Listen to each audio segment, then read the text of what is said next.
আপনি কি সিঙ্গেল? বাবা তুমি শুধু একবার ভক্ত, তুমি কেন মেয়েদের পিছনে ঘুরবা? আসলে একটা ব্যাপার কি, সেটা হচ্ছে যে আপনি ভাইরাল জিনিসটা কাকে বলে এটা এখনো পরিচিত হন নাই, তো এই জন্য আপনার কাছে মনে হয় যে মেয়েরা নক দিবে কিনা। আরে মেয়েরা হইয়া থাকবো মিয়া, আপনি এইগুলা নিয়ে চিন্তা করেন কা? আপনি কি সিঙ্গেল? হ আপনি কি সিঙ্গেল? হ আপনি কি একটাও প্রেম করতে পারেন না? কেন? ঠিক আছে, আমি আমাকে পছন্দ করে না। কেউ পছন্দ করে না? না। তাহলে আজকে আপনি একটা কাজ করবেন, আজকেই চলে যাবেন আপনি সেলুনে। কোথায়? সেলুনে সেলুনে চলে যাবেন, গিয়ে চুলটারে কালার করবেন। কি করবেন? কালার করব। আপনি 7 রঙের চুলটারে কালার করবেন। কালার কইরা কি করবেন জানেন? ইন্টারভিউ নিমু আন্নের, আন্নের ইন্টারভিউ নিমু। আন্নে হাফেজ ছিলেন, হাফেজ থেকে আপনি হয়ে গেলেন, কি হয়ে গেলেন? টিকটকার। টিকটকার, হাফেজ থেকে টিকটকার। আপনি টিকটকার হয়ে গেলেন।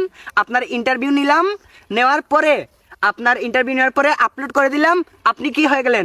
ভাইরাল হয়ে গেলেন। ভাইরাল হয়েছে হ্যাঁ, আপনি ভাইরাল হয়ে যাবেন। যেই মাত্র আপনি ভাইরাল হয়ে যাবেন, আন্নেরে বুয়া বুড়া জোয়ান ছেলে মেয়ে হিজড়া সবাই আপনাকে, মানে সব মেয়ে হিজড়া যতগুলো মানুষ আছে সবাই আন্নের কি করবে? মেসেজ দিবে। মেসেঞ্জারে কইবে হাই। মেসেজ দিব, আমার লাগে ফ্যান করব, ফ্যান করব। ফ্যান দিকে পাতাইবো তোমালে। উমা গো, তারপরে আপনি কি করবেন? আলামচে প্রেম করবেন। কি করবেন? প্রেম করব। এরকম এইরকম কিন্তু গড়ছে আমাদের দেশে। শিপনডে চিনেন আননে? শিপন শিপন, ও ওই যে চুল যে কালার করছে, হ্যাঁ, গু দিছে, গরুর হ্যাঁ, গু। আমাদের দেশে ওমরে চিনেন আননে? ও অমরন ফায়ার। না না, কোন অমর?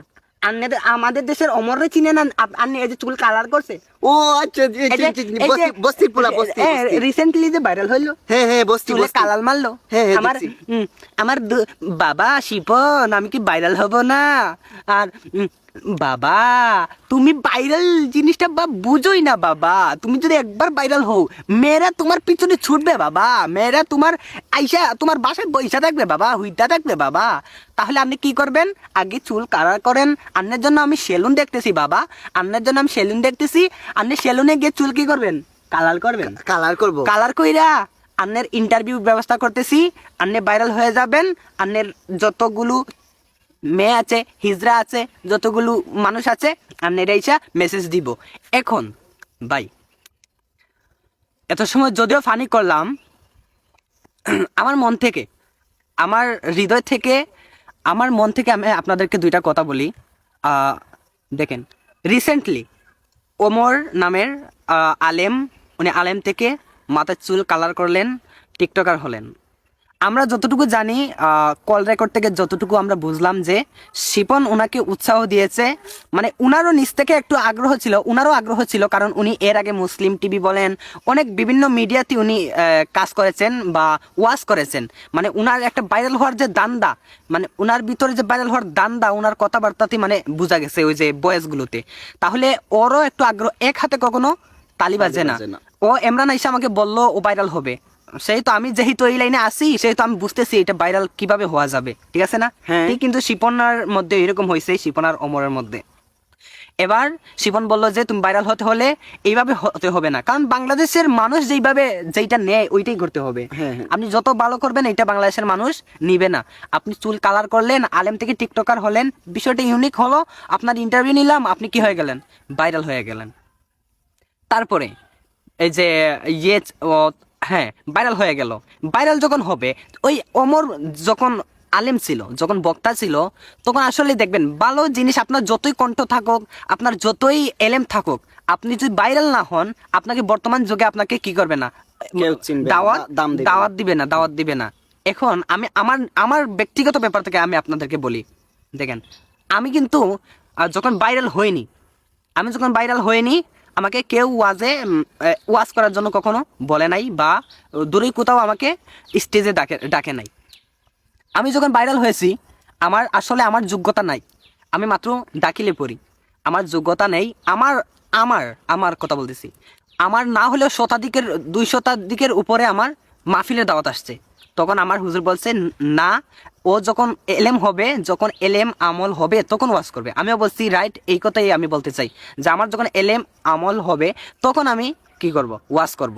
তারপরও মধ্যে আমি 2টা মাহফিল করেছি। একটা হচ্ছে গিয়ে মৌলভীবাজার জেলা শমশেরনগর কমলগঞ্জ থানা, আরেকটা করেছি ব্রাহ্মণবাড়িয়া, আরেকটা মাহফিল করেছি। মানে আমি করেছি এই কারণে যে আমি একটু ট্রেনিং হলো, একটু ডর বয়ে গেল আমার, এর জন্য আমি 2টা মাহফিল করেছি।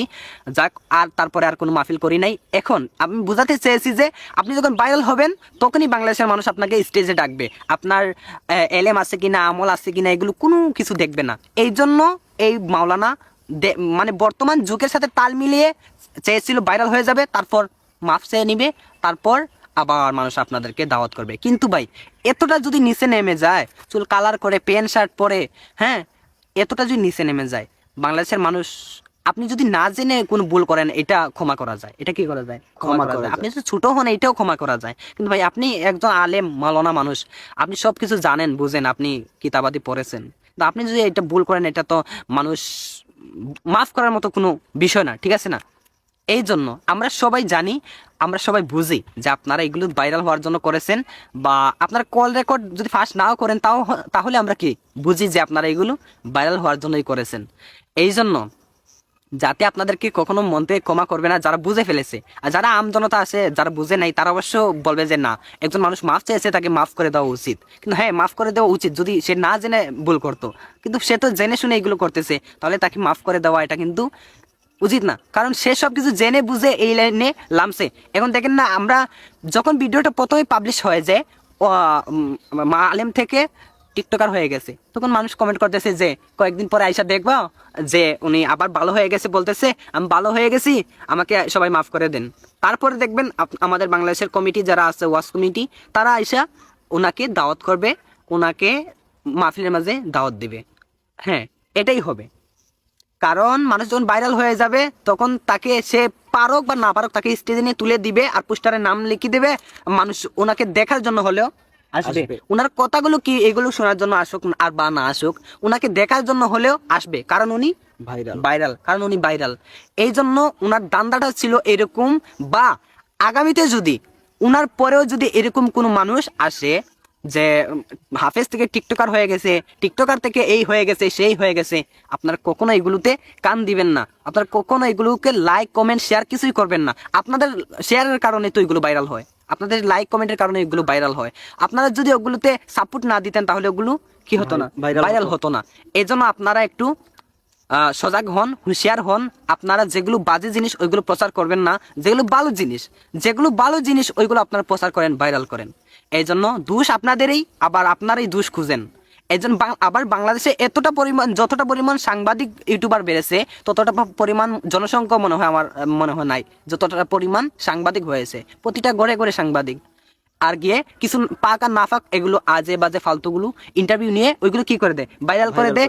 আর আমাদের মতো আমজনতা যারা শেয়ার করে, লাইক কমেন্ট করে, ওইগুলো ভাইরাল করি, আবার আমরাই তাদেরকে গালাগালি করি। এজন্য আমরা গালাগালি করার দরকার নাই, তাদের ভিডিওগুলো শেয়ার করার দরকার নাই, দেখারও দরকার নাই। যদি দেখেন রিপোর্ট মেরে চলে যাবেন। আপনারা ভালো ভিডিওগুলো দেখবেন। আর সবাই ভালো থাকবেন, সুস্থ থাকবেন। আসসালামু আলাইকুম।